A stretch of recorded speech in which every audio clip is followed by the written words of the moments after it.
GMGP. It is Tuesday, January 20th, 2026. Y'all decided to wake y'all asses up with myself and my brother from another mother, Jordan Richards. You can find him on X at your boy Jay Richards. Wake up with Ray and Jay every Tuesday, every single Thursday here in the offseason.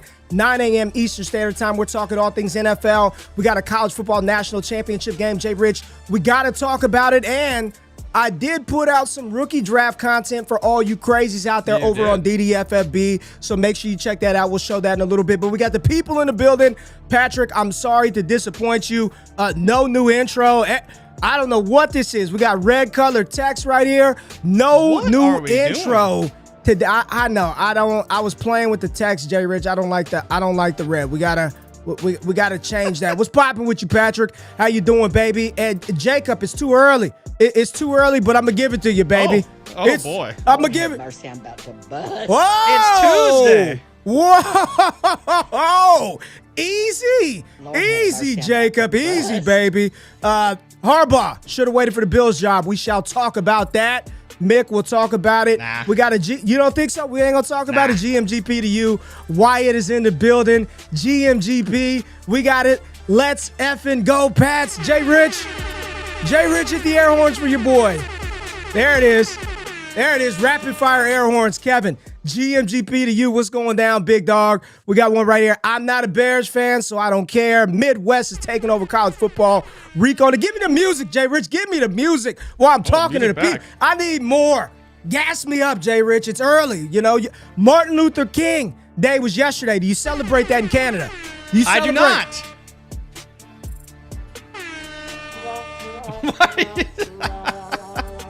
Bills roster worse than the Ravens in a better division. Just don't let McDaniel get to the Eagles. We got Baller's Life in the building. Morning after pill. Ruben Bain just cemented himself top 3. We're going to talk about the national championship game. All City in the building, Jay. D-Law from 3D in the building. Another Jacob in the building. Lions higher. We'll talk about it. Matthew was popping with you. Patrick in the building. Adam Zav. All right. You get the music now, Jay Rich. No, turn it off. You're on the building. You're in the screen. How you doing, big dog? I'm good, man. I'm good. We had a great weekend of football. We had a nice national championship.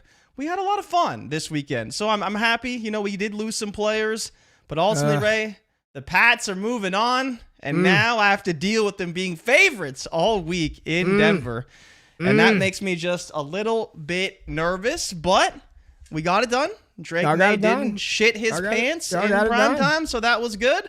And we're moving on, man. We're moving on. But it was a good weekend. I told you, for the people who've been wondering, because there's been a lot of discussion, I did secure the Bruno Mars tickets. I will be going to see Big Bruno. Yeah, Bruno Mars, right? It'll be sick. I'm very excited for that, so that'll be fun.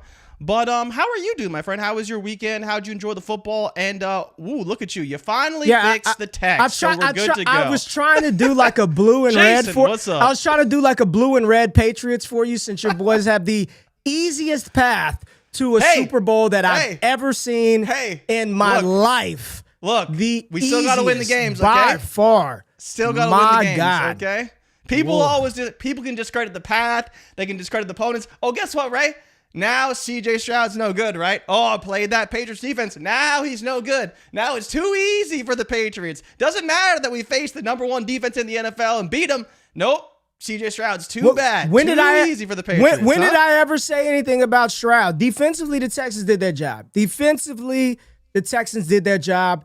We're going to talk about it, Jay. We got a lot of football stuff to talk about, a lot of news, a lot of stuff happening across the college football world. We are going to touch on and talk through the national championship game last night, but there was a whole litany, a slew of divisional games that we needed to check out, because we've got the conference championship games this weekend. The AFC matchup is set. We will get the Denver Broncos hosting your New England Patriots.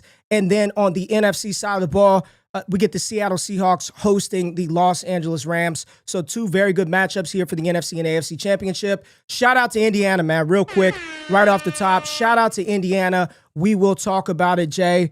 But let's get to some coaching news, because we know that sort of moves the needle and signifies the start of the real NFL offseason turnover. This was one I did not expect, Jay. I did not expect this one. Let me know how you felt about it when you saw it, when you heard it. Robert Saleh, former head coach of the New York Jets, is working on a deal to finalize everything to be the new head coach of the Tennessee Titans. Jay Rich, Tennessee finds their man. I was not expecting Tennessee to get something done this early, this quick in the process. And with everything that was reported about Matt Nagy coming back for a second interview, I thought they would go offense. And I know people don't like Matt Nagy, but with the young quarterback in Cam Ward, I thought they were going to go with an offensive-minded coach. Instead, Robert Saleh is the man, and still to get the best out of number 1 overall pick from 2025, Cam Ward. So the news, the fit, the coach, the player, the team, the division. How do you feel about this one, Jay?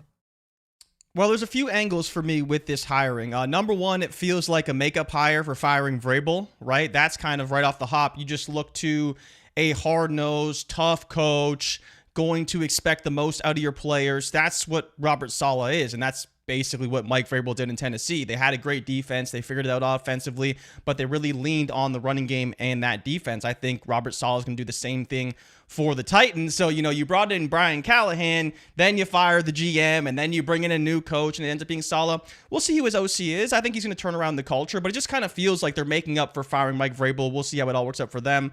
We know that they have a lot of cap space. As I mistakenly quoted last time we talked about the Titans. So they have the cap space. They obviously have Cam Ward. We'll see who their OC is. But Ray, do you think that Robert Saleh and whoever he hires as the OC can get the best out of Cam Ward in year 2?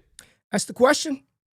That's the $1 million question. Can they get the most out of Cam Ward? They have to. They have to. I don't think it's an option, really. He was the number 1 overall pick. You see the natural talent that he possesses. You got to find somebody to be able to reel that in. And that is why I think a lot of people were expecting an offensive-minded head coach to come into play. Now, as you said, let's see who the offensive coordinator is going to be. Let's see who he brings in to run this one. I don't know if you heard the owner from the Tennessee Titans, Jay Rich, talk Miss about Amy? Did you hear what Miss Amy said about her expectations for Tennessee in 2026? No. Doesn't give a damn about that defense. Butts in seats. I don't care about the defense. What? I want butts in seats. And I'm paraphrasing, but having a 85 Bears, 2,000 Ravens defense that's not on the menu for Miss Amy, Jay Rich. She wants butts in stands in Tennessee. Does Robert Saleh do that? No. I don't know, man. I don't think so. Debatable. Who are they bringing in as the offensive coordinator? I think that is the real question here. For sure. I don't know, man. I'm not going to say it's uninspiring. I think he's a great head coach. I think he did a good job with the Jets. I think he did a decent job with the Jets too. He did do a good job with the Jets. When you swing and miss at quarterback, right? He was there, he was a part of the regime. He had to deal with Rodgers, right? That was his biggest issue. But who picked Zach Wilson? Wasn't that his guy? No, I don't believe he was part of the Zach Wilson pick. Okay. I'm pretty sure he came in post Zach Wilson to try and fix it. And then he got Rodgers, and we know how the Rodgers saga kind of went around the Achilles injury. Then Zach Wilson played, and then that last season with Rodgers didn't go very well. And ultimately, he was fired because there was some tension there between him and Rodgers, I bet. But it's a weird hire, and we'll see. OCs are still going to be determined because a lot of the good OCs are looking for head coaching jobs. There's still 6 opportunities available for head coaches, with the Bills firing their head coach this past week. So it's interesting, but it's funny that she wants butts in seats because we've seen, I'm not sure if you've seen the video, but in our Discord, one of the members works for a city in Nashville, and he showed us a video of the stadium. The new stadium in Tennessee looks unreal. Yeah. But I think it's still 2 or 3 years out until it's ultimately going to open up. All right, that's not the only piece of coaching news that we got. Jay Rich, another domino to fall. The Green Bay Packers, well, they locked up Matt LaFleur. They did lock him up, and I don't know if that happened prior to the last show or not, but defensive coordinator Jeff Hafley is now the new head coach of the Miami Dolphins. Hafley was a head coach at Boston College. He comes over to Green Bay. He's running the defense. That defense was very good this year. Playoff defense, they didn't get it done. But Jeff Hafley going to take over the Miami Dolphins job and trying to fix that franchise. They are without a quarterback. There's a lot of things that need to happen on the defensive side of the ball for the Dolphins. If you ever watched them play, Jay, that was one of their big, outside of quarterback, the defensive side of the ball was something that they struggled on significantly. Secondary issues, linebacking issues, a lot of stuff Miami has to clean up. They play in an incredibly competitive division in the AFC East with Buffalo, who will also be looking for somebody else. We'll talk about that soon. And the New England Patriots, who are currently in the AFC Championship game under second-year quarterback Drake Maye. What are your thoughts on Jeff Hafley getting the Dolphins gig? I think it'll be interesting, right? You know, you look to who their previous DC was. It was Anthony Weaver, who still has second head coaching interviews with the Ravens and Steelers. Don't expect him to be on this staff, but I mean, we'll see what Hafley can do. It's a very difficult spot. You know, we talked about Miami, we talked about Arizona and Tennessee to some extent, at least from our perspective, as like the spots that head coaches will go because they're openings, but they're not the greatest spots to go to. I mean, if he turns out that defense, but they still go, 4-13 every season because they're still trying to restructure the roster post Tua, which we expect to happen at some point, right? Because we don't expect Tua to be the starting quarterback next season. No. It's kind of like, well, what does this team do, right? So Hafley's in a tough spot where depending on happens, maybe you can get a Kellen Moore type of resurgence, but if you don't, you could be looking more in the realm of like we've seen in the past. I'm not going to go as far as to say as who am I thinking of Arizona, who their head coach used to be? Gannon? Escaping me now. Gannon, right? Where Gannon had to try and turn around Arizona when they're really bad. It's just a bad spot right now. And I don't know if Hafley can do it, but if he can, hats off to him. But it's a very difficult spot for a new head coach. But I like him, and he had interviews pretty much everywhere. So he's definitely a very sought-after coach, and we'll see what he can do in Miami. Yeah, everybody wanted to bring him in. Everybody was bringing him in, I believe. Baltimore, didn't Baltimore have him on the list as well of potential head coaching hires? Did, yeah. Yeah. So a lot of teams did. They need it feels like, and I was talking about this with some people yesterday, Jay, every team probably doesn't need the same type of coach. And what I mean by that is there are some teams that probably need a full damn culture reset. And remember when people were talking about Miami, what was going on in Miami this year? Tua seemingly publicly correcting the teammates in public at the podium. There were reports that Tyreek Hill came to meetings, players were late, didn't show up. It seems like they need a full culture, right? Everything, right? The Giants, Darius Slayton in the locker room at the end of their season, he talked about we need a Tom Coughlin-like coach, and maybe not go out and get the same kind of schematic coaching player as Tom Coughlin, but what I read between the lines is we need somebody to come get this shit in order, right? Change the culture, fix some of the small issues. You heard DeMarcus Lawrence talk about it, and I'm a Dallas Cowboys fan, but when he left Dallas to go to Seattle, he said, Dallas is my home. I love Dallas. I live in Dallas. I know I'll never win there. It's not the culture isn't right. I'll never win a Super Bowl in Dallas. I don't look at Baltimore's situation and think that they need the same type of thing that Miami does. I don't look at Buffalo's situation and say, well, you need a full culture reset with Josh Allen there. I'm not saying it feels like each team needs a little something different at the leadership position.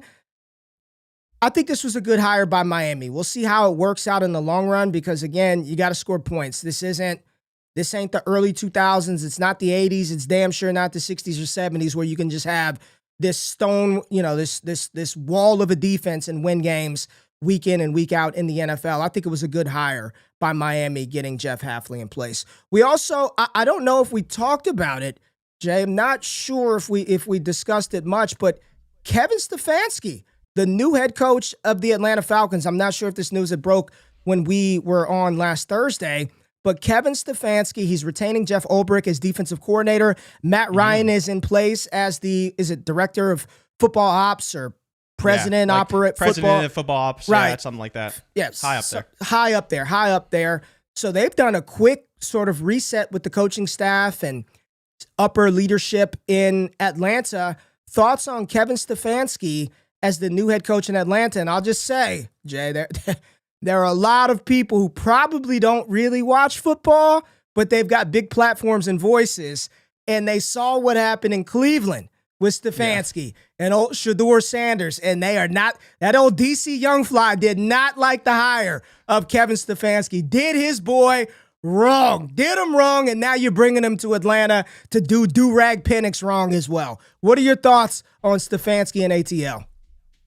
I think it's interesting, right? Offensive-minded head coach. We know the defense is good, and I think we're going to find out very quickly how big of an effect Raheem Morris had on that defense that we know turned around very well in 2025. But I think the stability at quarterback will be interesting because Kirk Cousins still under contract, right? Kirk Cousins very familiar with Kevin Stefanski's system from his days in Minnesota, right? And we'll see what Penix can do, because I think at the same time, do we expect Penix to be healthy by week one? Yeah, hopefully, right? He should be back. But I don't know, man. I'm curious what Stefanski does. I think a lot of people are jaded because of what he did in Cleveland, but they forget how good he was as the OC in Minnesota. And he did have some good moments in Cleveland as well. So I'm fine with the hire. I think it's an interesting one to see how it plays out. But I think it's very on trend with what you should see in the NFL these days. You have a young quarterback. You have a improving, strong defense. You're retaining the DC. And now you're bringing a new guy to revamp the offense, make it a little bit better. And I do think Zach Robinson struggled at times to put players in the right situations and call plays at the right time. So I do think that Stefanski will do a better job of that than Zach Robinson did, just being more experienced. But I think the hiring is good. Do you think this puts them in pole position to win the NFC South next season with Stefanski at the helm? I won't say pole position, but I like the fit. I think he's an awesome coach. The hand that was dealt to Cleveland in 2025, I don't know how any coach was going to navigate that. It was very clear he was on the way out. I don't even know. I think there were reports and rumors that he wasn't even the one that wanted Deshaun Watson in the first place. So wouldn't be surprised, right? The handling of the situation in Cleveland is just but a small footnote on, I believe, on Stefanski's resume. This is a good coach, and he's inheriting Bijan Robinson. We'll see what they do with Kyle Pitts. I don't know if they'll pay him to bring him back, but you've got Drake London in the building. You've got Darnell Mooney. You're probably losing Tyler Algier. And to your credit and point, Jay, this was a defensive unit that was not very good in 2024. And over the last 3 years prior to this season, they were dead last in the NFL collectively as a unit in sacks. They set a franchise record in sacks. You got two stud rookie edge rushers in Jalen Walker and James Pierce. I love what they have with Bates and Xavier, your boy, Xavier Watts in the secondary, AJ Terrell. They still need to clean up the linebacking spot, maybe find some other defensive players. But I do like what he's inheriting, and I do think it is a good fit for Atlanta overall. So while that DC young fly may hate it, I'm telling you, Falcons fans, probably a pretty good hire offensively for the Falcons. The Lions hired Drew Petzing, Jay Rich, as offensive coordinator. They had interviewed Mike McDaniel. They had interviewed other OCs that people kind of dreamed about. Oh, it'd be nice if this offensive coordinator hit this spot. Nope, they went to Arizona and hired Drew Petzing. And one of the reports that came out of the Mike McDaniel interview was the vibe just didn't match, right? It just wasn't a great fit, a vibe with Campbell and Drew, and I can see that. But your thoughts on Petzing and his fit in Detroit when you think about what's happened in Arizona offensively over the last couple of years? It's a tough spot. You feel good if you got Sam Laporta. You're thinking, maybe I'll just throw to the damn tight end all the time like they threw to Trey McBride. But what are your thoughts on this hire? I think the hate is overreactionary, personally. Okay. My thoughts when they hired him was that they didn't want to get stuck with a lower-tiered offensive coordinator. Because when you look to the top OCs right now, they're all looking for head coaching gigs. You talked about the report that the fit wasn't right. I'm sure the fit was fine, and I'm sure they got along well, but the problem is that Mike McDaniel and some of these other guys, Brian Daboll, etc., they're not all in on Detroit. If you're Drew Petzing, you just came from Arizona, you got fired because the whole coaching staff got fired. If you go to Dan Campbell and you say, I want to run this offense, right? I want to be your guy offensively. I'm sure Dan Campbell would really like that. Right? Knowing that you're all in on the Lions, all in on making the best offense ever, all in on that stuff, because he's not looking for head coaching gigs. He's not looking around. So they're going to get a guy who is pretty decent. And I think the reason why this is overreactionary is this is another guy who is from the Stefanski tree. He coached under Stefanski in Minnesota. He coached under Stefanski in Cleveland. And then he was hired on to be the OC in Arizona, a spot that's been terrible for years. It's not like he was bad for the entire tenure and they were good before that. Kyler Murray has been a problem for this team for years. James Conner got hurt last year, but I think what he does in the run scheme is going to be great for Detroit, and it's going to open up things in the play action game. It's going to be the best rushing attack he's ever had, best defensive line he's ever had, probably the best quarterback he's ever had as well from his time as OC. So I do think that's a little overreaction. I think he can be fine, and more importantly, I think for the previous coaching staff, he's all in on this team, and they're not going to get stuck with the 10th offensive coordinator available. They get a guy who's probably somewhere in the middle, an average, but you're not waiting probably a week or week and a half till all these head coaching spots are finalized to get your OC.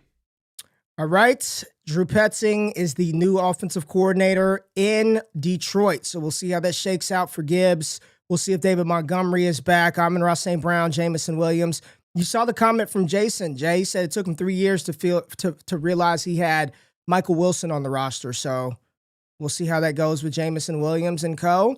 The big one, though, Mr. Richards, and it will flow into our NFL segment here shortly. The big firing, the big removal here was the Buffalo Bills head coach, Sean McDermott. Jay Rich, he is gone out of the building. Sean McDermott no longer the head coach of the Buffalo Bills. He is done. They fired him, Jay, after 8 seasons. And let me just read you his resume and some of the things that he was good. From 2017 to 2025, over 9 seasons, 98-50 in the regular season. He's gone to the playoffs 8 of those 9 years, but his 8-8 postseason record with no Super Bowl appearances, Jay Rich, he has achieved the most playoff wins without a Super Bowl berth for any coach in NFL history. He's had 5 consecutive AFC East titles from 2020 to 2024, but ultimately you're judged and graded, and your success at that level when you've got that type of quarterback, you're judged by making the Super Bowl and winning championships, and they have failed to even get there. Sean McDermott, you talked about it back in early November on Bleacher Report when we did head coaches who could be moved, who could be fired at the end of the season, and you brought it up as the last sort of surprising. You said, Ray, I wouldn't be shocked if Buffalo moves on from Sean McDermott, and here we are. We'll talk about the white glove handling of Josh Allen and his stinker of a performance here in a little bit, but talk about Sean McDermott's availability on the head coaching market, and then who is the guy to come in and lead this Bills team? Yeah, those are 2 very difficult questions because I would say if you are on Twitter, there's not a lot of support for Sean McDermott. And I wouldn't say it's just Bills fans, right? His defense hasn't been very good in stretches throughout this season and even going into last season. Now, is it a personnel issue? Because Brandon Beane was promoted to president of football ops and still retaining his position as GM, and he hasn't done a very good job drafting players. There was reports of friction between McDermott and Beane, along with upper management in the Bills organization, and it does just seem like it was time, right? They made the divisional championship multiple times, and they just couldn't get it done, make the Super Bowl. This was kind of their one chance when no one was really in their way, and they weren't able to get it done. We'll see what happens with McDermott, but I don't know who fills this role. There's talks of, retaining the OC, who I'm not a big fan of, and making him the head coach. Joe Brady, thank you for the assist there. Yeah, I got you. I'm curious about his prospects as head coach. He's done a fine job as OC, but I don't know if I'm a big fan there. I don't think bringing in Brian Daboll is the answer either. It's not like he was overly successful as the Giants head coach, but he did do a great job with Josh Allen. I honestly, I think that they're just going to find someone who can fill the gap. We're seeing Mike McCarthy interview with the Steelers on Wednesday, his childhood team. I would not be surprised to see a retread in Buffalo. I don't think the immediate answer is out there for them right now, especially with them getting to the cycle so late. It's going to be very difficult when it seems like at that point, a lot of the good head coaching candidates will probably get scooped up unless somehow they're going to get Kubiak, because Kubiak's the one guy that, has he even interviewed for any of these jobs yet? There's been no discussion of Kubiak.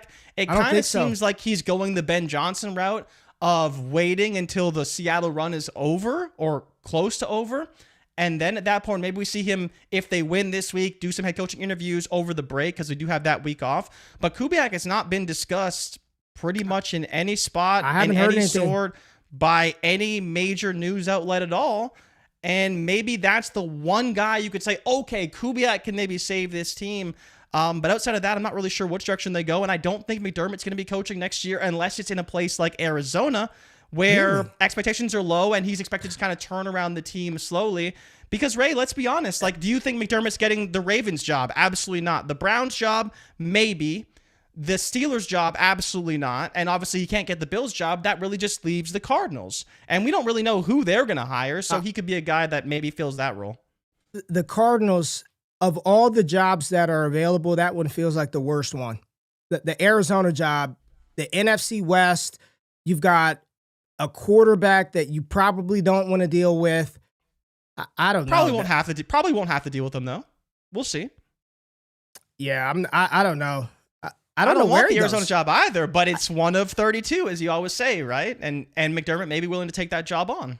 Could it be a spot where Aaron Glenn and Tanner Estran are still there this year, but if they stink it up, I cannot. That's my Mike Tomlin spot, though. That's your Mike Tomlin spot is New York? Yeah. Okay. All right. Well, I think, at least for me, I don't think McDermott. Do you think McDermott has? You know who? You know where McDermott's New York qualities. You know where McDermott.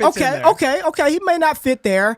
I'm gonna tell you where he's gonna end up. I got this. I've got the Sean McDermott spot, Jay Rich. Just take a. Let me find a picture because I got to show the image. I've got the Sean McDermott spot, Jay Rich. I've got it. Who do you think I'm going to pick? Where do you think is a good spot for Sean McDermott? Not this year, but next year. A good spot. Oh, next year. Next year. Because you've already... Washington. You've already killed my dreams with the Jets because you said... Washington. It's got to be Washington. Washington Commanders. That could be a spot for McDermott. That could be a spot for Sean McDermott. Unless you're going to Philly. I don't know if he fits in Philly, though. That's a good one, Jay, because if... What's his name? The chat's saying Tampa Bay now, too. What's his name? What's the coach's name? Sirianni? Yeah, Sirianni. If he doesn't do well, Jay, he's done. If he doesn't do well, he's done. Nah, here is the spot for this coach, and I'm gonna throw it on the screen right now. Tell me what you think about Sean McDermott coaching Dak Prescott. Dak Prescott in Dallas next year. Schottenheimer. I don't think he's long for the wear. Sean McDermott sits out this year, head coach of the Dallas Cowboys in 2027. 2 first-round picks. We'll see if Dak Prescott is there, but that he feels like a Dallas Cowboy. Jay Rich, what do you think? I could see it, but my question to you is, do you want this? Is this the coach that you want leading your Dallas Cowboys? Because I don't want Sean McDermott leading my team. I don't think McDermott was the problem. 98-50 or whatever his record was. We talked about Brandon Beane and the failure to draft. The drafts have been bad in Buffalo. They have been bad. Free agent decisions, you let Diggs go, cool. You want to let Diggs walk, no issue. But how on earth do you walk into the following season and be like, this is what we're going to throw out there? Like, it's ridiculous. Some of these teams, just because you've got Mahomes and Josh Allen and Lamar Jackson, doesn't mean you should design the team for them to have to do it all. Get them some damn help, right? The Kansas City Chiefs rehired Eric Bieniemy. That's another coaching hire we didn't talk about. Trying to run it back, recreate the same magic that we had back in 2020 when Tyreek Hill and Travis Kelce were in their prime. Like doing the same thing over and over and expecting a different result, I just don't know how that works out. So I'm not going to say McDermott is the problem. He's going to be the next head coach of the Dallas Cowboys in 2027, Jay Rich. He's going to be the next coach. What do people think about that? What did the chat think about that? Jerry isn't drafting any better. Get out of here. With Dallas is fine in the draft. Will McClay is the draft, right? Will McClay is the guy. Couple draft picks they got. Big moment for Dallas to kind of revamp this team and build through the draft. Hopefully. No, McDermott not to the Raiders. Gabe, they got to find a quarterback. They got to find their coach now. And let me tell you right now, Curt Cignetti, I don't think he wants to go to the NFL. It just No way. It doesn't even I don't think he doesn't feel like an NFL coach. But that transitions us, Jay Rich, into the national championship game last night. What a story. Congratulations to Indiana. Undefeated season here in 2025. The Indiana Hoosiers. Jordan Richards. Yes, the sir. best football team in the world from a collegiate standpoint for 2025. The Indiana Hoosiers got it done. What inning? I don't know if we can hype up this story enough of how big of a moment this is in sports, the turnaround. Like, nobody went to Indiana games, man. You know, Nope. when I think about like the best Indiana player off the top of my head, outside of Mendoza, who do you have? Well, Ray, what's funny, right? They brought the honorary captains for both sides. Michael Irvin on Miami side. I don't even know the guy's name from Indiana, which, like, again, why would I? But at the same time, Antoine Randall L was the guy. That was the Antoine Randall L. I'm like, did he go to Indiana? He did go to Indiana. Antoine Randall L. Funny. Because someone posted on X yesterday. I think Tevin Coleman went there too. I think Tevin Coleman. Coleman? You don't remember Tevin Coleman running back at the Atlanta Falcons? I think he went to Indiana. Go to Indiana. Wow, good for you. It's up here. Dog, it is Indiana. It is a Rolodex of just football shit that I remember. But yeah, Tevin Coleman went to Indiana. Antoine Randall L. I probably couldn't name three more players. D'Angelo Bonds, Fernando Mendoza, Omar Cooper, Smith. I can name all the ones from this team. What an incredible turnaround, though. Fernando Mendoza in Indiana got it done over Miami. In Miami, it was a neutral site. In quotes, I guess. You could say that. Some people were saying, Jay, if Miami won the game last night, the parties were going to be lit. I said, shit, if Miami loses in Miami, the party's going to be lit regardless. But let's talk about Mendoza. Let's talk about what he did and give your honest assessment of the game, his performance, how you feel about him at the next level. Let's pull it up right now, Jay. Let's pull it up right now. Talk about your thoughts on the game. Yeah, so it was not the usual dominant Indiana performance we're used to seeing. With Mendoza in particular, he definitely saw the most pressure he's seen this entire playoff, right? And people are going to question, well, he didn't handle it overly well. It's like, well, this guy hasn't been touched for weeks, and teams have not been able to get anywhere near him. But I still thought he did a really good job. I mean, when you're dealing with the pressure you're dealing with only rushing 4 and they're still having, 7, 8 guys dropping back every play, it makes your job very difficult. And people have to remember that as good as this team is, these are not the most talented players in college football. They're very good as a team, and their synergy is great, but it's not like you have talent that can overcome a difficult situation on this roster for the most part. But Mendoza, I thought, did a good job. Like, he wasn't the most accurate. He ran very effectively. Obviously, the crucial play on 4th down, he ran it in, showed that grit and toughness in front of Tom Brady, in front of Mark Davis, in front of all of the Raiders ownership that have the number 1 pick. I thought he did fine. People probably expected a little bit more from him, especially the way he was hyped up, especially the way he played in the previous 2 playoff games. But ultimately, the most important thing was he led his team down the field and he got a victory. And that is always going to be the most important thing, is that they ultimately got a win, at least in my opinion. You seem less impressed. What did you expect to see from Fernando Mendoza in this game that you didn't see? I want to credit Indiana for the win, okay? They played incredible all season, and to get to the end, it's a long college football season. I heard Josh Pate talking about it on Get Up, about all the problems with college football, and, the big one being the portal, and that's a whole nother topic for another show. But he was talking about the fact that expansion should be the least of the problems. Expanding the playoffs, the national championship game, do you know it's going to be even later next year, Jay Rich? It's going to be the last week in January. The season is way too damn long. The conference championships are irrelevant at this point. Neither here nor there. Indiana has had an incredible season. What is everybody talking about today? The run from Fernando Mendoza. And the run was awesome. 12-yard run, takes the hit, contact balance, touchdown, big moment, great play. But to sit here and be like, I saw this locked and loaded franchise check. No. 16 for 27, 1-8. Dude, this game at half and through the third quarter was pretty bad. And you can say, well, he's got to deal with Ruben Bain, and he had to play against Akeem Mesidor. What are you going to face in the NFL? The same Ruben Bain, whose T-Rex arm shouldn't have him drafted inside the top 5. I think people aren't as concerned about that anymore. But, dog, you wanted to see more. Like, you wanted to see more. But he made some good throws, right? Sure. Okay. I've seen Anthony Richardson versus the Houston Texans off his back foot throw that bitch 70 on a dime. I've seen quarterbacks make good throws. I'm not saying he's bad.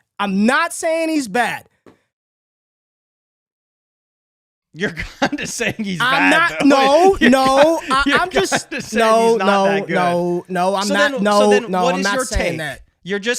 What is he's your gonna take go here? number 1. He's not better than Cam Ward. I don't think he's a better prospect than Cam Ward. I don't think. Okay. Can you explain why you think that? I think Cam Ward is made bigger. I've seen him play bigger in moments, man. Like this. But you didn't see him win, though.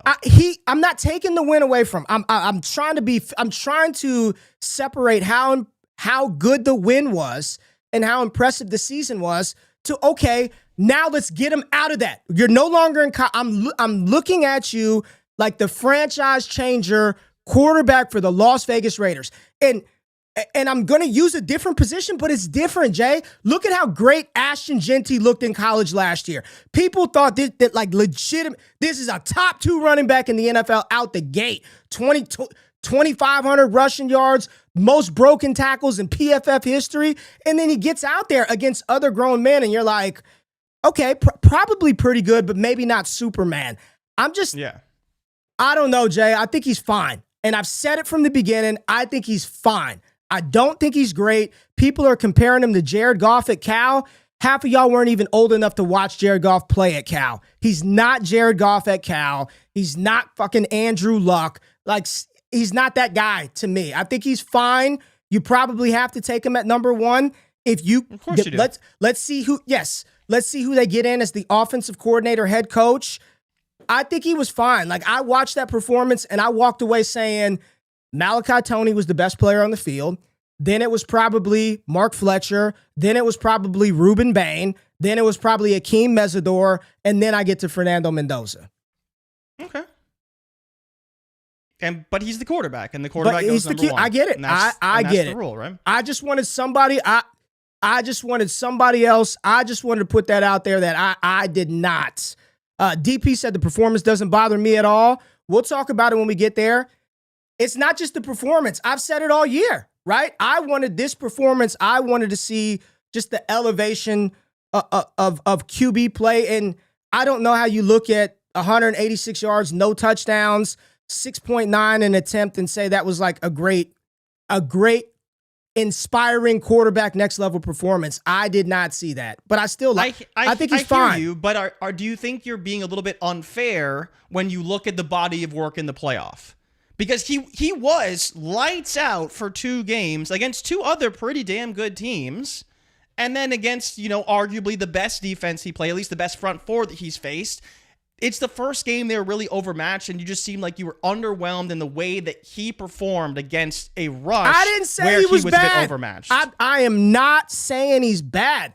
Here's what people do, man.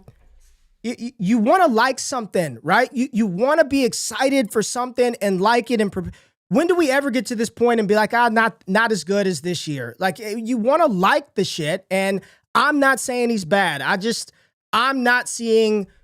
don't see special, generational. I think he could be fine with the good system. We'll see, Jay. We'll see. What do you think his ceiling could be in the NFL? I don't know. Could you comp him to a quarterback in today's NFL? Ceiling? Because I think you would go to Jared Goff, right? A lot of people say Goff and Cousins. Those Kirk Cousins has had multiple 4,000-yard passing seasons. I don't know if he's that. I don't know what the ceiling comp is. Everybody's going to say Goff, but again, I just think that's like the half style of the people don't remember Goff coming right? out of Cal. Like they don't remember Goff coming out of Cal. That's the style he's going to have to play like a Jared Goff type of quarterback in the NFL to probably succeed, right? Like that's probably his path. Because Cousins is interesting, actually. Like, maybe. I don't think he'll get the volume Cousins would get, but I think it's interesting. I think he's good, not great. And I don't think that's an unfair... Do you think he's a better prospect than Penix? Penix is the one that I thought about. I'm like, is he a better prospect than Penix? Maybe. I think people have recency bias. I mean, people love Penix coming out of Washington, right? Yeah. People loved him coming out of Washington. He went 8th over there. People love Penix coming out of Washington. Let's go back to 24 not with what you know today. And I know it's hard to do that. So let's just try. Yeah. Chat, let's try. With what you know today, let's just look at 24 because that was a really good class. I mean, hell, we almost had 3 of the 4 teams in the championship games with quarterbacks from 2024, but we got 2 of them, which shows that was a pretty damn good class. Where would you rank him compared to Caleb? Oh, Caleb or Mendoza? Caleb. I'm going down the list. Caleb Williams or Mendoza? Caleb Williams or Mendoza? It's Caleb. Drake Maye or Mendoza? As prospects, not today. Coming out of North Carolina. Coming out of LSU, Jaden Daniels versus Mendoza. It's Jaden Daniels. Coming out of college, Bo Nix or Fernando Mendoza? For me, it would be Bo Nix. I did like Bo Nix more than Mendoza. Coming out of college, Michael Penix or Mendoza? The question that you asked. I think the answer is actually Mendoza. Okay, I'm not going to argue there. Coming out, J.J. McCarthy or Mendoza? And there were people who said McCarthy was the QB1 in the goddamn class, not the QB6 or wherever he got picked. McCarthy or Mendoza? I think the answer is still McCarthy. I like his tools better. Yeah. Matt Ryan out of Boston College is somebody that Val said is that, again, you're talking about if he's Matt Ryan, I will eat all the crow. I mean, he got a damn team to a Super Bowl, multiple teams. How would you compare him to Mac Jones' magical season? Because that's the other one I thought about, right? Like a one-year wonder type of thing. They went undefeated, but Mac Jones had a Heisman Trophy level Devontae Smith at wide receiver, and Mendoza doesn't have that, right? But just the idea they both went undefeated in like their one season. Yeah, Mac's season was up there. This season was this was probably the most improbable, incredible run by a team that I can remember. It's the longest odds champion ever. That I could remember. Yeah. So I think Mac's season was special that year as well, but he did, like you said, he had Smitty, Najee Harris was a beast that year. Waddle was there for Waddle, right? Yeah, Waddle, but Waddle got hurt early in the season and he came back for the Natty, but you had Devontae Smith, so that's all that mattered at that point, and then defensively they were studs. I would rank Mendoza's season it was more impressive than what Mac did at Alabama, but Mac's season was dope. That final year at Alabama. Again, I didn't say he was bad, so get out of your feelings. I'm not saying he's bad. Stop being emotional. My opinion is he's good, not great. And I don't think that's an unfair thing to say. Like every quarterback, every player can't be great. You can't say that every single player is great. I think he's good, not great for the NFL, and we'll see how that translates, Jay. Okay. We got to take a break, but when we get back, let's talk about those divisional matchups. We appreciate y'all being in the building. Hit the thumbs up button, like the stream, and we'll be right back after the break.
What's poppin'? Welcome back to the show. This is Wake Up with Ray and Jay every Tuesday and Thursday, 9 a.m. Eastern Standard Time right here on the channel. If you missed it, I did post some new content over on the DDFFB Fantasy Football channel.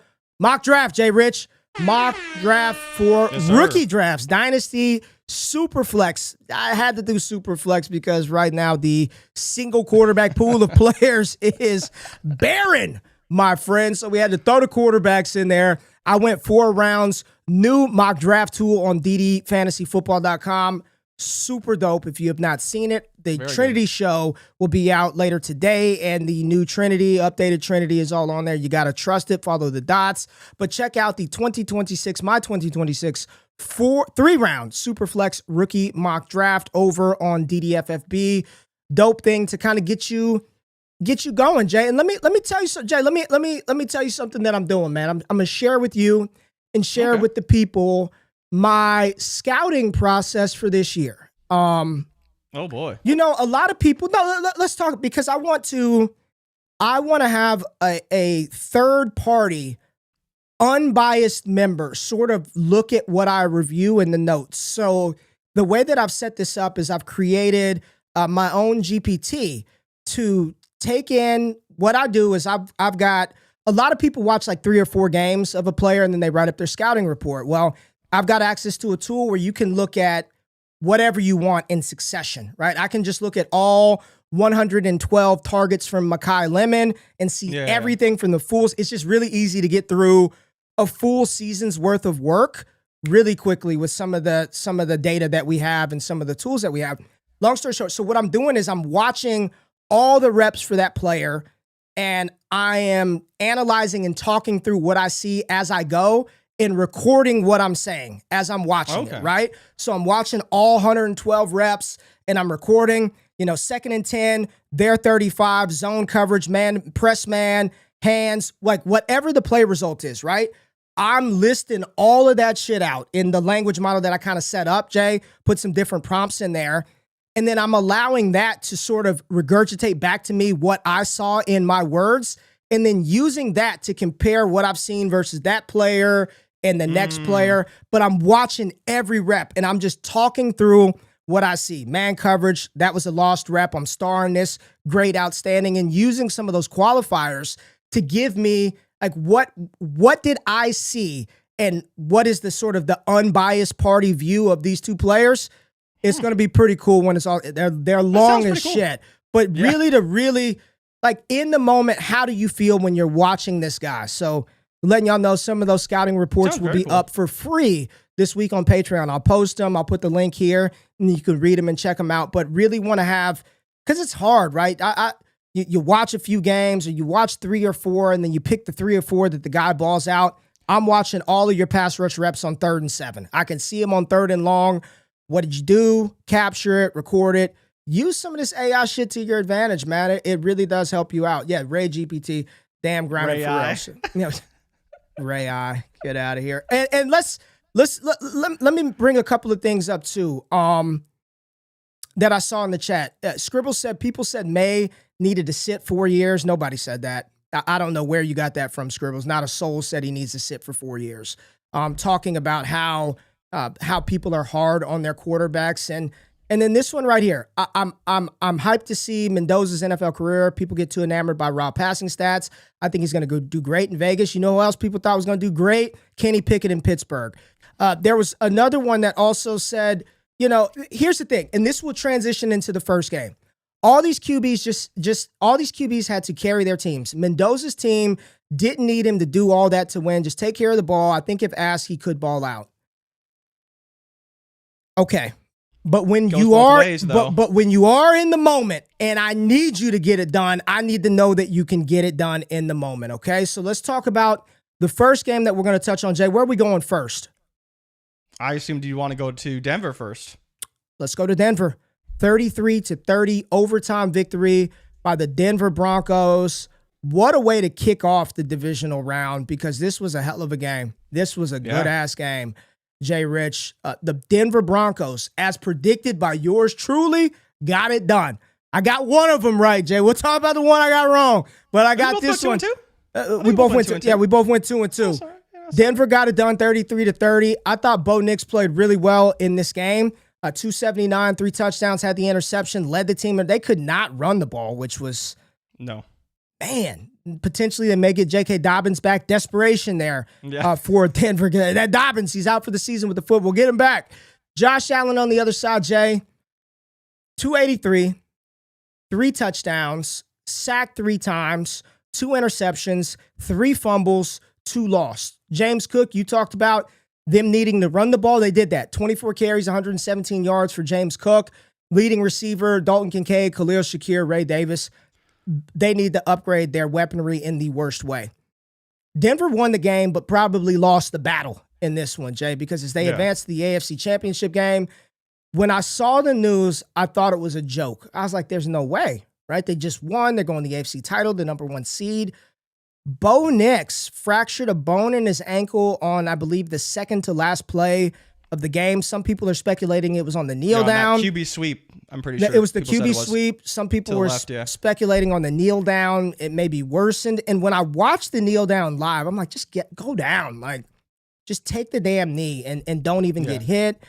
But Bo Nix is out of the AFC Championship game. I don't even know where to start here because the replacement, and they're talking like everything is okay. Jared Stidham is going to play. I saw, what's the guy's name? Albright. Oh, I don't think there's that much difference between Stidham and Bo Nix. Okay, well, we'll see. Jared Stidham going up against Drake Maye at home. We could talk about that game later in the week, but just in this game right here, Bo Nix's play more than good enough to get it done over the Buffalo Bills. And then on the other side, Jay Rich, Josh Allen, the media, they're talking about him like the guy died, you know?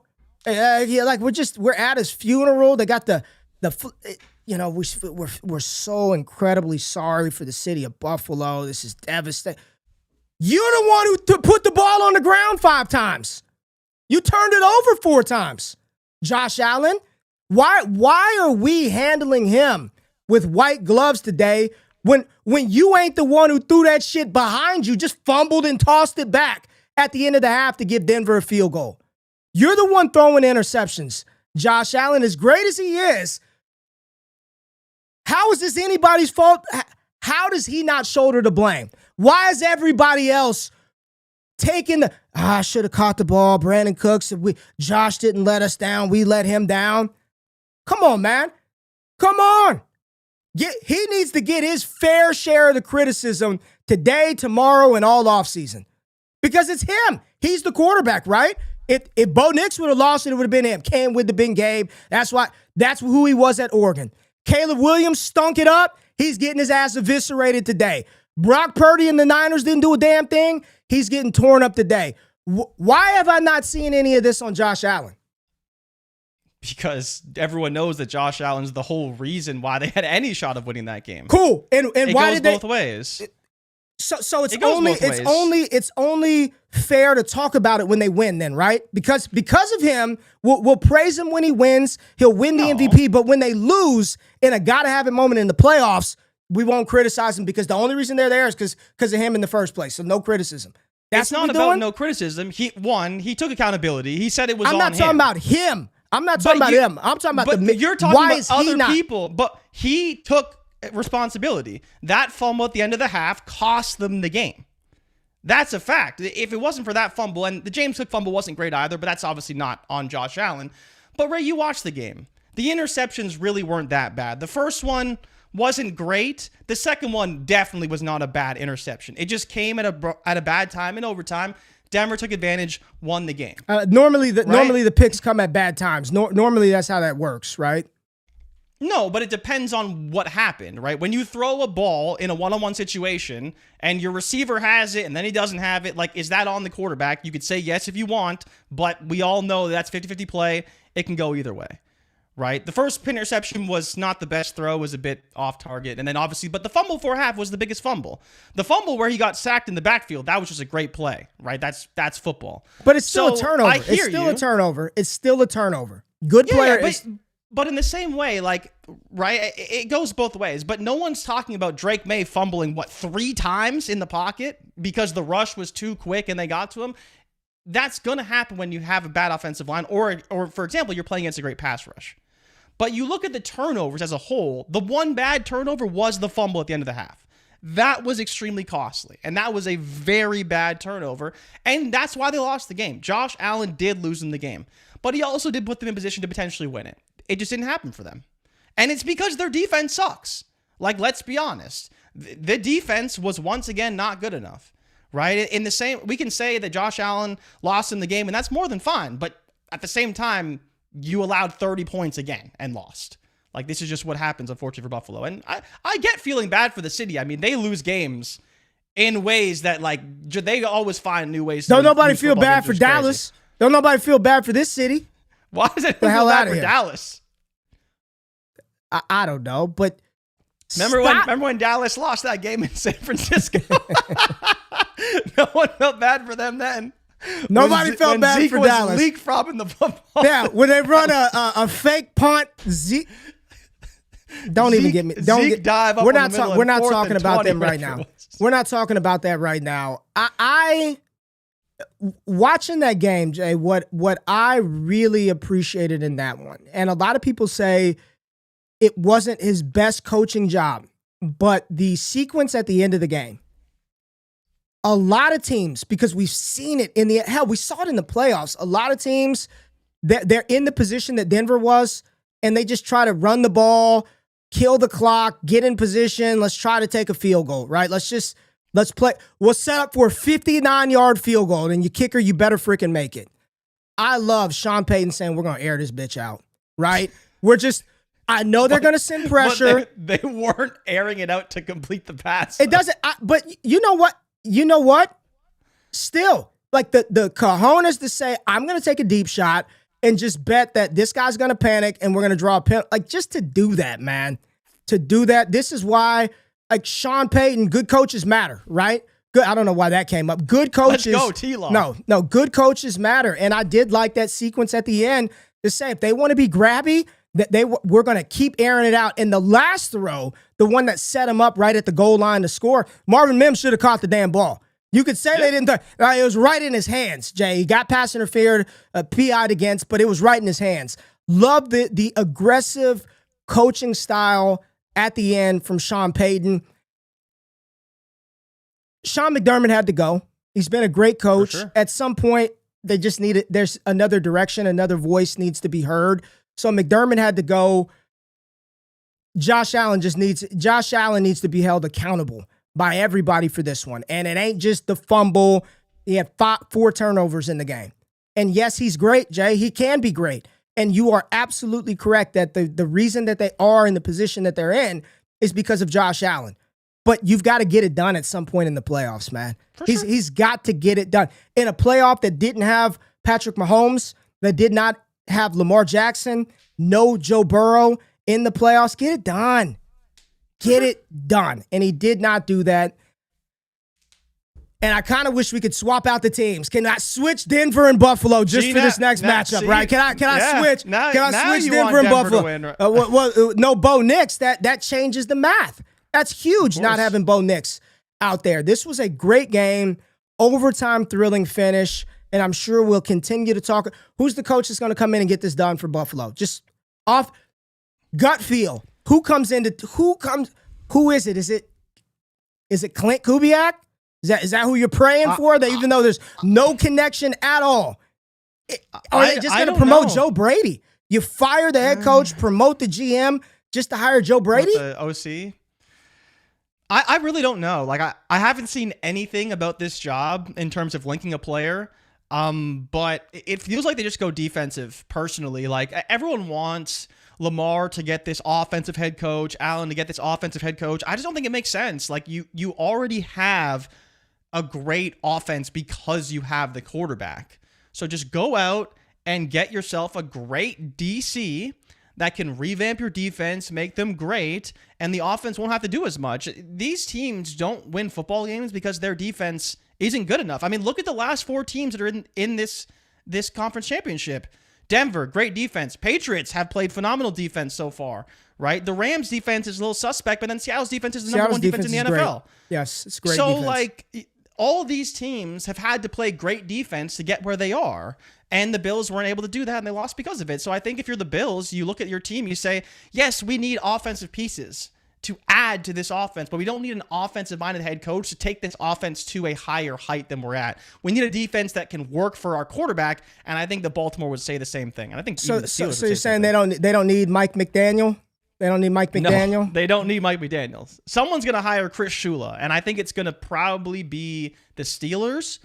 He's the Rams DC. That's probably the guy that all these teams are looking at is Chris Shula, the DC there.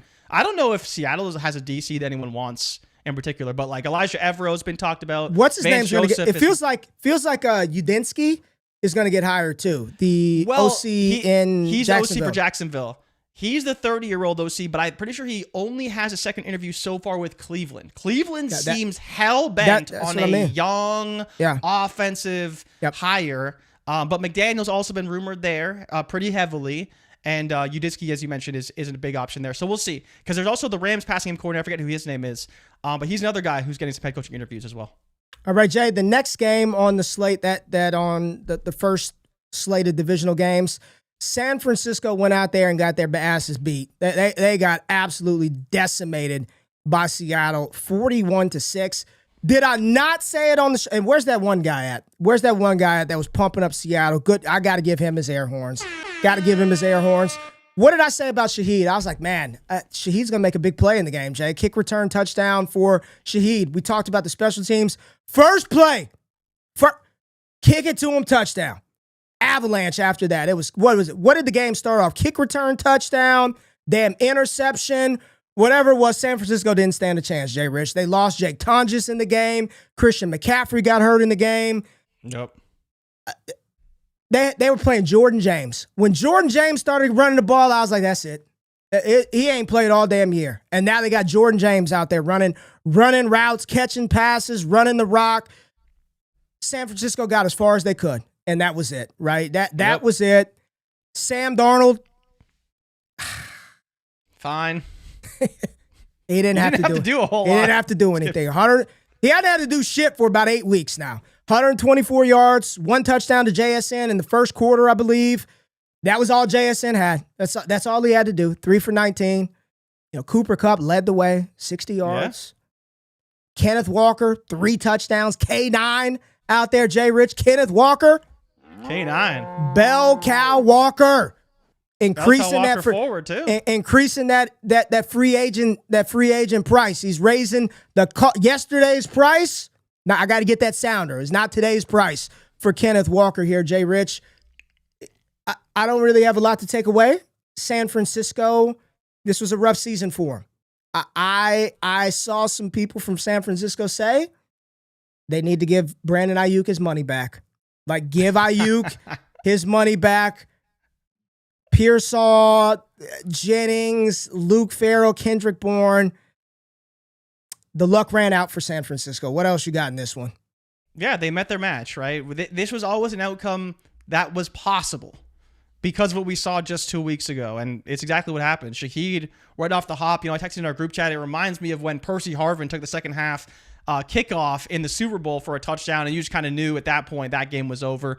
Shaheed was great to start the game, really obviously blew up that building, put a lot of pressure on San Francisco early, and they had no answers. That defense is playing at a different level right now. It seems like they're playing even at a higher level than we saw previously in the regular season. They're going to host the Rams this weekend. And it's going to be very tough to beat that defense. But as you said, we are at some point going to need something from Darnold. At some point, he is going to have to do something to win a football game. And Ray, I was texting my boys this the other day. Maybe, just maybe, he left his diaper in San Francisco, because in Seattle right now, he is playing more than fine, and that defense is playing another level. But once they get back to Levi's Stadium, we'll see what Darnold's got, if they can get there. But against the Rams, it won't be easy.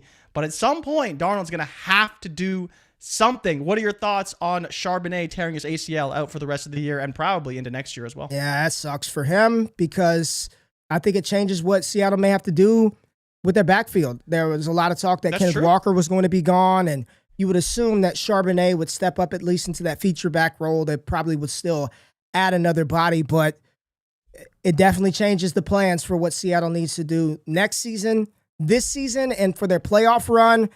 I don't think it's much of an impact because they still have Kenneth Walker there. So I agree with you. At some point, Darnold's got to do something, right? Darnold has to do something, but right now he's got his team, the number 1 seed in the NFC Championship game. And we get another matchup against the Rams that we'll talk about on Thursday. So that should be a great game. Strength on strength, offense versus defense. You know, the strength of the Rams is the offensive side of the ball, and absolutely the Seattle defense is something to not play around with. So congrats, Seahawks fans. Congratulations to the Denver fans. And then we move on to Sunday, and we start off with your squad, Jay Rich, your boys, the New England Patriots. This one was another not so good game in New England. It was, for as bad as Houston played, and in particular CJ Stroud, they were still in the game up until for quite some time. Defensively, it was no joke. The Houston defense made it very difficult for New England to execute consistently throughout the game. At the end of the day, Drake Maye did get it done. 179, 3 touchdowns, had an interception, sacked 5 times. Will Anderson, boy. Will Campbell was not ready for that job. That play where Danielle Hunter ran Drake Maye down from behind and tackled, I thought he was hurt. I was like, uh-oh. Like, it looked like a lion hunting a gazelle on Discovery Channel. I was very afraid for Drake Maye. The defense for Houston was great, but offense was stank. You had CJ Stroud versus Maye. Drake Maye got it done. Kayshon Boutte, big play. Stephon Diggs, the energy and the vibe that Diggs is bringing. I'm loving this for your Patriots, Jay Rich. Loving this. We're not going to talk about any legal issues he may face later on, but I'm loving the energy. Pop Douglas got it popping early. Jay Rich with the touchdown, first TD of the game. Big Hendo couldn't do much, but you know, it's all right. His time will come. He's a rookie. Ramondre, I just want to say, what a great job by your Patriots locking up Ramondre Stevenson. I think having him there, despite what you may think, what people want from Henderson, such a good player, and he feels like he feels like a Patriot. I don't know how else to. Ramondre feels like a Vrabel guy, a Patriot. 100%. The real story is Stroud, right? New England got it done. They won the game. They traveled to Denver. Again, the easiest road to a Super Bowl that I could ever remember. CJ Stroud, not one. And you told me after one interception, oh, Ray, he's playing great. I think he's playing great. I'm texting you. I thought he was seeing the field Stroud's pretty playing well. great. Yeah. No, he played like ass, Jay Rich. Hot, sweaty ass cheeks. 1 touchdown, 4 interceptions, sacked, less than 50% completion percentage. I don't know what he was doing. I was like, I don't know what Stroud is looking at. The demeanor, the body language, the decision making. Where is the guy gone from 2023? Where is that Stroud? Because he's nowhere to be found. They asked D'Amico Ryans after the game, hey, long-term extension for your quarterback. Hey, it's too early to be talking about any of that shit. That's what D'Amico said. Why are you asking me that? We ain't talking about that right now. Will Anderson, break the bank. They're going to have to break the bank. He will be, is he going to be the highest paid defensive player in NFL history? I don't know. That's a good question. Maybe. Because right now it's Miles, right? It's Garrett right now. I believe, non-quarterback, I believe is Myles Garrett. But he may have been passed. By Micah? Chase and Watt and Micah too. I'm going highest paid defensive player. Nothing to do with Chase and I think it's Garrett. I think it's Myles Garrett. Long story short, from 2023 they had 2 first-round picks. They're going to pay Anderson before they pay CJ Stroud. That is a given. And he's going to break the bank. Houston's in this weird spot because you've got a lot of young defenders that you're going to have to pay. You've got Jalen Petrie, who's going to need to get paid. I think Lassiter and Bullock are still on rookie deals, so they're young. You're going to have to pay Will Anderson. What do they do with Danielle Hunter? You got a lot of pieces that you're going to have to figure it out with. Yeah. What do you do with CJ Stroud? You pick up the 5th-year option and you pray. I think that's it. They switched OCs this offseason.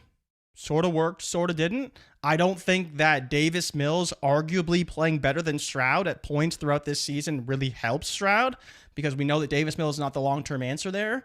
But we know this offensive line is also a big problem, right? This is a Super Bowl caliber defense. How many more years can they continue to play at this level with this personnel, knowing that Anderson needs to be paid, and at some point Lassiter's going to need to be paid. They're already paying Stingley a ton of money. He got his deal. Yeah, Ray, you brought it up. Danielle Hunter is the 5th highest paid defender in the NFL. He makes $35 million a year. Now, he's only got one more year left, I think, going into next season. But Mike is at the top at $46 million, $46.5 million. Danielle Hunter being paid $35.6. So, this is a very highly paid defense. Stingley's one of the highest paid defensive backs in the NFL. So, there's only so many years they can run this back. I think you pick up a fifth-year option and you pray that this offense gets better. I mean, they didn't have Nico Collins. Dalton Schultz got hurt in the game. You need development from Jaden Higgins and Jalen Noel. No Nico Collins as well. No Nico. For sure. It's a massive loss. It's a massive loss. Stroud is not the best quarterback in the world. He needs his top weapon to be successful, especially in New England, in the weather, all this kind of stuff. So I think you pick up the fifth-year option and you pray, but they got to figure it out, right? Offensively, they've been a disaster pretty much every year that D'Amico's been there, other than the rookie year with C.J. Stroud. So there's a lot to figure out there, but it starts, I think, up front. That offensive line is the number one priority. It was slightly better, but it still wasn't very good, and you saw it against New England. They were able to generate a ton of pressure on Stroud, make his life very difficult, but they have a lot of work to do. They have a great defense, but offensively still very much a work in progress. Yeah, man. Danielle Hunter, great. The defense is great. CJ Stroud, not so much. And I think the telltale sign for me, and a lot of people were giving Houston shit in the game when they punted the ball. I think it was 4 minutes left. Yeah, it was 4 minutes left. Punted. They had no chance if they punted, right? Yeah. I don't disagree with it. And you know what that was? What that signified to me was that DeMeco Ryans trusted his defense, Jay Rich, to go out there and make some miracle play to turn Drake Maye over, to get a strip sack. He trusted his defense more than he did his offense. It was 4th and 18. They wasn't making it. There wasn't a chance in hell they were going to convert 4th and 18. And then when they turned the ball over, New England's got the ball inside their 20. It's at least a guaranteed 3, and they probably score a touchdown of where they were. I think he just said, I'm going to punt it, get it out of our end zone, pray our defense could do something, and then try to get the ball back, which they did get the ball back. They could not move the ball downfield to score. But I think at that point, that's what I'm watching it. And I was like, I don't disagree. I saw people, you can't, they quit. You can't punt the ball here with 4 minutes left. I'm like, dude, have you not watched this offense? They can't run the ball. There's nobody that can catch the ball. Punt it and pray that your defense can make a play. He trusted his defense over C.J. Stroud in the offense, and I do think that all of this stuff is going to come to a boiling point at some point. I agree. I think Cody in the chat said pick up the fifth-year option for Stroud. Just, you pick it up and then go. Cody said they legitimately had a better shot to score on defense. And that's what I mean, Cody. Everybody was dogging out DeMeco's decision. And I'm like, are y'all not watching it? I thought the defense probably had the odds the defense scores a touchdown or Stroud. Defense or Stroud. Goddamn Woody Marks hurt again. Jay Rich, your boy. Woody Marks every week hurt again. They got to find a new runner. I mean, he did make a good tackle on one of those interceptions. It was a very stiff tackle by Woody Marks, but good season for the Houston Texans. They got to do something. The offense has got to catch up with the defense. O-line, receiver, running back, a lot of stuff for priority for the Texans. Congratulations to New England, who, again, easiest path to a Super Bowl that I've ever seen in my life. Easiest path. No path has been easier in the NFL. Of all the paths, this is the easiest path. Did you see the stat, though? That if they beat Denver, it will be the first time in NFL history that a team has had to beat 3 of the top 5 defenses in the NFL in a playoff run. Cam Newton almost did it, but he couldn't do it in his playoff run in 2015. But yeah, New England would be the first. There's been no path in NFL history easier than your Patriots to get to the Super Bowl. All right. Not discredit them. Discredit them some more, right? Discredit them. All right, Jay Rich, the final showdown. Man, what a game. What a game. What a game. 20-17, another overtime thrilling finish. The Rams got it done over the Chicago Bears and Caleb Williams, Jay Rich, Matthew Stafford, 258, no touchdowns. Puka Nacua was not the leading receiver. What? You know what I'm saying, Jay? I'm Puka 94 yards over, easy money. Hell no. Yeah. Devontae Adams, he must have had a big game. Nope, 2 catches for Adams. Damn, Colby Parkinson up there with Puka Nacua, 56 yards each. You look at this one. Kyron Williams, 2 touchdowns, scored early, 87 yards. Blake Corum banged up in this one. Again, turnovers, Jay Rich. Caleb Williams, my boy, Caleb, 2 touchdowns, 3 interceptions. The 4th down play, was it a good pass or was it just a prayer luck throw by Caleb Williams? What was it, Jay? Wow. Okay. Was it one of the greatest passes in NFL history? Or did Caleb just run back and say, fuck it, somebody's down there. Somebody's down there in the corner of the end. Because the pass was so good, it looks like he tried to do it. But you look at the play and you're like, I don't know, Caleb. Was it the throw or luck, Jay Rich, to get him in OT? Ultimately, it was luck. But he still gave his player a chance. Right? And that's the big key here, is that there's a lot of quarterbacks that try to do stuff like that. Caleb Williams is one of the only ones that can actually do it, right? Like, he could actually run back there off his back foot and chuck it 40 yards. Now, Ray, the question is that, yes, there was a bit of luck involved. There was a great throw and play, but did he push off? Because that was the bigger thing for me. That push-off was kind of a little, it looked full extension. They're not going to call that there. They're not going to call that there. See, that's what you think, right? But when you're in Denver and you're throwing Hail Marys, they got to call that, though, right? I can't defend the referees. That is not, I cannot. I've got nothing for you, Jay. 3 turnovers. That was the difference in the game. Yeah. There were What'd you think about the last one? The one to DJ Moore, I thought it was a bad throw. I thought it was a bad throw escape. Yeah, people were saying it was a bad route. It just looked like the throw sailed on him a little bit. Caleb had 5-6 throws sail on him in the game. Yeah. I think it was a bad read. I don't think DJ Moore was running the route very hard, but the ball wasn't close to him. He threw it right to the damn safety. He threw it right to the safety. The losing Colston Loveland hurt. Rome Odunze dropping a touchdown pass. Everyone was dropping shit for the Bears. I mean, Loveland was dropping balls. Ultimately, like, the better team won. The Rams, the veteran coaching staff, having Matthew Stafford there, and they didn't even play great, right? Puka didn't play at his best. Adams wasn't at his best. They probably could run the ball a little bit better. Kyron only had a long of 10. Like, this was a hard-fought game. This one, it felt like a playoff game. I don't know how else to describe it, but it felt like a playoff game where a lot of blitzing from both sides. A lot of blitzing, a lot of, just a lot of, it was a very physical game in this one. But the Rams got it done. The Rams got it done. Kudos and credit to them. They're back in the NFC Championship game. Chicago, great season. Caleb has got to be, just keep getting better. Right, he's got to make the spectacular is great, but I want to see him make the easy and the routine. Jay, I don't need the mistakes, right? I want to see him make the easy and the routine, and limiting the mistakes. When you look at the teams that are progressing forward, right? How many turnovers did Knicks and Denver have? I don't think they had any. Knicks had just one. The one interception. Pick, yeah. Drake Maye, what did he have? One. I think it was.